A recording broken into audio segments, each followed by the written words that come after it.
தற்போது அண்மை செய்தி.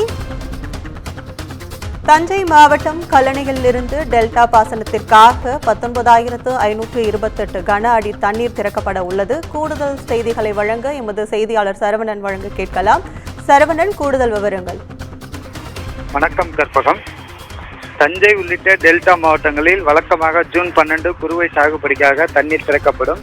இந்த ஆண்டு மேட்டூர் அணையிலிருந்து போதிய அளவு தண்ணீர் இல்லாத குறுவை சாகுபடிக்காக தண்ணீர் திறக்க நிலையில் டெல்டா மாவட்டங்களில் சுமார் 3 லட்சம் ஏக்கர் அளவிற்கு ஆழ்துளை கிணறு மூலம் பயன்படுத்தி குறுவை சாகுபடி மேற்கொள்ளப்பட்டு வந்தனர். இந்நிலையில் கடந்த நாட்களாக காவேரி பிடிப்பு பகுதியில் இப்போ கனமழை காரணமாக கர்நாடகாவில் உள்ள அணைகள் நிரம்பியதை அடுத்து உபரி நீர் அப்படியே வெளியேற்றப்பட்டு வருகிறது. டெல்டா பாசனத்திற்காக கல்லணையிலிருந்து மாண்புமிகு அமைச்சர் பெருமக்கள் தண்ணீர்கள் திறக்கப்பட்டன. இந்த தண்ணீர் மூலம் தஞ்சை, திருவாரூர், நாகை, மயிலாடுதுறை, கடலூர், அரியலூர், புதுக்கோட்டை ஆகிய 7 மாவட்டங்களுக்கு பாசன வசதி பெறும். இதனை அடுத்து டெல்டா மாவட்டங்களில் மேற்கொள்ளப்பட்டிருக்கும் குறுவை சாகுபடி, சம்பா சாகுபடிக்கும் ஆயத்தமாகும் வகையில் காவேரி, கல்லணை கால்வாய், கொள்ளிடம் ஆகிய ஆறுகளில் தண்ணீர் திறக்கப்பட்டது.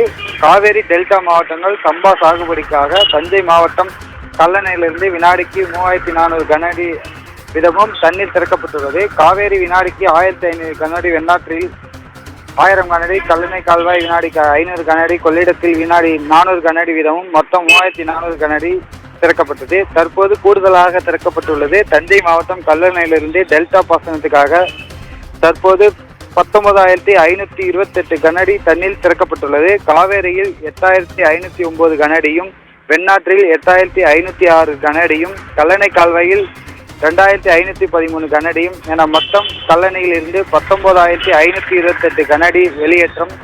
நேற்று 7,324 கனஅடியும் திறக்கப்பட்ட நிலையில் நீர்வரத்து காரணமாக கூடுதலாக இன்று 19,528 கனஅடி தண்ணீர் திறந்து விடப்பட்டுள்ளது. கற்பகம். விவரங்களுக்கு நன்றி சரவணன்.